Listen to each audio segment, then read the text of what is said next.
नमस्कार दोस्तों, आज मेरे पास ये पानी की मोटर आई है। कस्टमर लेके आया है।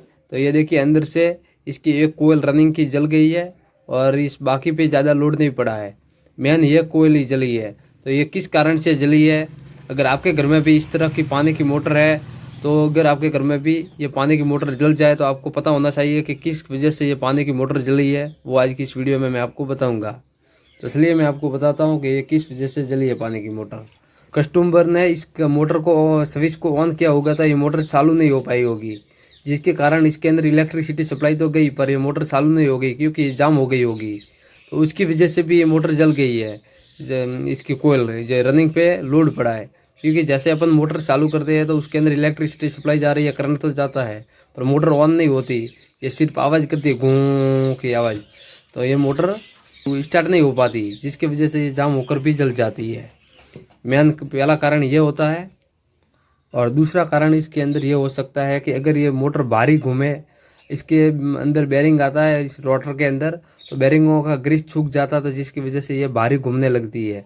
तो उसके कारण भी ये मोटर गर्म होकर जल जाती है, क्योंकि अगर मोटर भारी घूमेगी तो ये इसकी आरपीएम स्पीड तोड़ेगी, जिसकी वजह से ये मोटर गर्म होगी। तो गर्म होने की वजह से भी मोटर जल जाती है।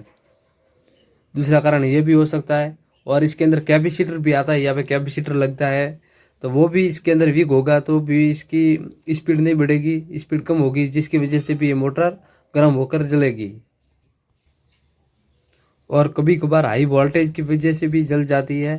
अगर इलेक्ट्रिसिटी में हाई वोल्टेज आ जाता है लाइट में तो मोटर में ये जल जाती है, क्योंकि इसके अंदर हाई वोल्टेज आएगा तो भी ये जलेगी।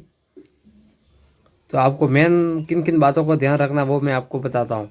तो सबसे पहले आपको मोटर को बटन को चालू करें ऑन करें तो आपको ध्यान रखना कि मोटर चालू हुई है या नहीं हुई है। अगर मोटर चालू नहीं होती है तो आपको जल्दी से बटन को बंद कर देना है।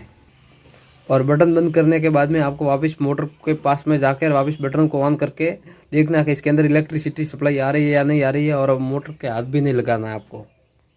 तो आपको टेस्टर के माध्यम से पहले टेस्ट करना है कि ये बॉडी शॉर्ट तो नहीं। अगर आप एकदम हाथ लगाओगे और बटन ऑन में तो ये मोटर जल गई होगी, तो आपको शॉक भी लग सकता है, करंट भी लग सकता है इस वजह से। तो और फिर आपको देखना है कि मोटर तो जाम तो नहीं है। अगर मोटर जाम होगी तो स्टार्ट नहीं हो पाएगी, तो आपको मिस्त्री के पास में लेके जाकर इसको आपको ठीक करवाना, फ्री करवाना है। अगर फिर भी मोटर चालू नहीं होती है, अपनी जाम भी नहीं है, फ्री भी मोटर है, तो फिर आपको देखना कि इसके अंदर इलेक्ट्रिसिटी सप्लाई आ रही है या नहीं आ रही, वो भी आपको देखना है। तो इस तरह आप घर पर देख सकते हो मोटर। और अगर जाम में अगर आप चालू करोगे तो मोटर जल जाएगी। ये मोटर मेरे पास आई है, ये कस्टमर ने जाम में चालू किए थी, इसको बटन को ऑन किया और मोटर ये जाम थी, इसकी वजह से ये लोड नहीं हो पाई और मोटर घूम नहीं पाई और यह गर्म होकर जल गई। तो इस तरह मोटर जल जाती है। तो आपको भी इन बातों का ध्यान में रखना है। और वीडियो अच्छा लगा हो तो लाइक कर दीजिए। और मेरे चैनल को आपने अभी तक सब्सक्राइब नहीं किया तो चैनल को सब्सक्राइब करके बेल आइकन भी दबा दीजिए, जिससे कि मेरी हर एक वीडियो आने पर आपको नोटिफिकेशन मिल सके। और अब मैं आपको नेक्स्ट वीडियो में इसकी मोटर की वाइंडिंग करके भी बताऊंगा कि इस मोटर की वाइंडिंग कैसे की जाती है और इसके अंदर कौन सा गेज आता है, किस नंबर का पेपर आएगा, इसकी पूरी कंप्लीट मैं आपको वाइंडिंग करके आपको इसको चालू करके भी बताऊंगा। तो तब तक के लिए आपको धन्यवाद।